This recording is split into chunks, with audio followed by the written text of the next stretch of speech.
Alam nyo ba that social media platforms have billions of active users every single day? Kagaya mo, nanonood ka dito sa TikTok ko, pagkatapos titigil ka kasi syempre nakita mo, ay, parang okay yung ano nun, na ginagawa nun na nagtatrabaho sa bahay lang. Nadali ka kagad ngayon ng social media management and marketing techniques na madalas namang ginagamit talaga ng mga content creators pero hindi natin napapansin. Halimbawa, pagkakita mo na nagta-type ako, narinig mo, ASMR, ganyan. Anong ginagawa nito? Nakita mo yung t-shirt ko, freelancer, ay gusto ko mag-work from home.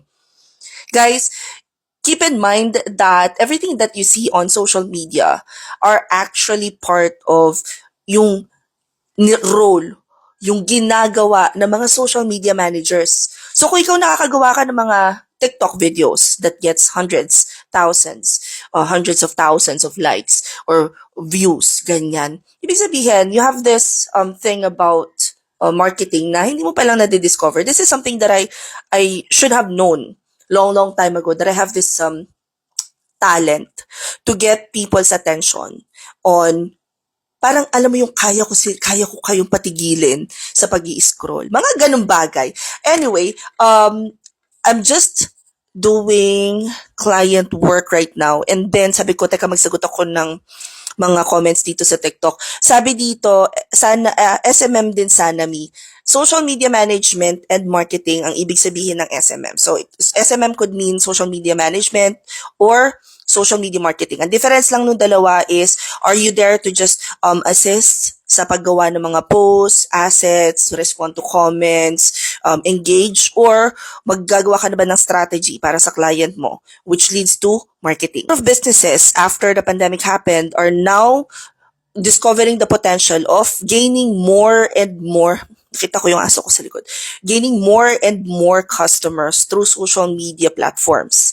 And because of that, naghahanap na sila ngayon ng hindi man may experience but somebody na pwede silang tulungan sa kanilang social media marketing efforts. So you can either help them with engagement, you can help them build strategies, you can help create assets, you can help with branding. Ang daming pwedeng gawin ng SMM na madalas ginagawa na natin sa ating sariling social media accounts or para sa ating schoolwork or para sa ating corporate work.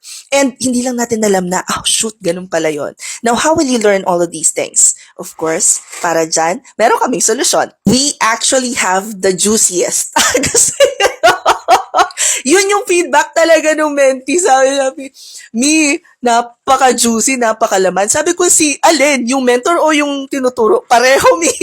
Kaya simula na ng tawag na namin kay Adina is juiciest. Pinakang malaman na social media management and marketing class. 999 pesos lang siya at pagkatapos may 2 weeks internship ka pa. So, the next class is on OMG. Ngayon ko lang nakita to. Okay, ipopost ko na kagad itong mga videos na to na para sa Saturday class. So, the next class is this coming Saturday and Sunday. So, 2 araw yung klase nito, 12 till 4 p.m. And after nung 2 live classes ninyo, since level 3 to, you guys will also have 2 weeks of internship. And during the course of this internship, may mga palitan ng coaching points, coaching notes, touch-base meeting with Edina. It really depends on the grit noong kanyang mga mentees. Ang napansin ko sa kanya, talagang palitan siya ng ideas, batuhan ng ideas. And yung last batch niya, hindi pa man sila nakakapag-mock interview sa kami, nakakuha na ng mga clients. So, I firmly believe that this is a good class for anyone who's interested to take SMM. Anyway, again, the next class is this coming Saturday and Sunday, November 11 and 12, 12 till 4 p.m. 999 pesos lang siya. Kasama na lahat doon. 2 live sessions, 2 weeks of internship, application book, mock interview, one-on-one with me, certification, and all that. If you guys are interested, just click the link in my bio. Pagkatapos, i-click nyo social media management and marketing. Ay, hindi pala, nakasulat para doon. Tapos, i-click ninyo SMM Level 3. Makikita nyo na dyan yung forms na ipapadala yung bayad, lahat ng instructions na kailangan ninyo malaman tungkol sa training na to, including the course outline.